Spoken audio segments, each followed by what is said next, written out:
জাপানে ভাল্লুকের আক্রমণ বেড়ে যাওয়ায় সেগুলোকে প্রতিহত করতে এবার হান্টিং ড্রোন ব্যবহার করা হচ্ছে। এই ড্রোনগুলোর বডিতে ভাল্লুকের চোখে পড়ার মতো করে ডিজাইন করা হয়েছে। আছে ধোঁয়া ছিটানোর যন্ত্র ও মেগাফোন, যা ভাল্লুককে ভয় দেখিয়ে তাড়াতেও সাহায্য করে। এশিয়ার দেশ জাপানে ভাল্লুক এখন একটি আতঙ্কের নাম। লোকালয়ে ভাল্লুকের আক্রমণ আশঙ্কাজনকভাবে বৃদ্ধি পাওয়ায় দেশ জুড়ে বাড়ছে উদ্বেগ।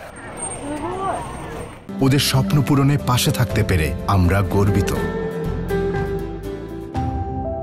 পরিস্থিতি সামলাতে স্থানীয়দের উদ্বেগ আর প্রাণহানি বন্ধে দেশটির উত্তর পাহাড় ঘেঁষা এলাকায় নামানো হয়েছে সেনাবাহিনী।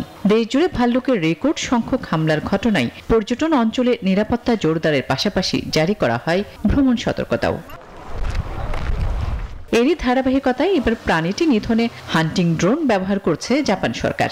ড্রোনগুলোর বডিতে বড়সড় একটি মেগাফোন লাগানো হয়েছে, যেখান থেকে শোনা যায় কুকুরের ঘেউ ঘেউ করার শব্দ।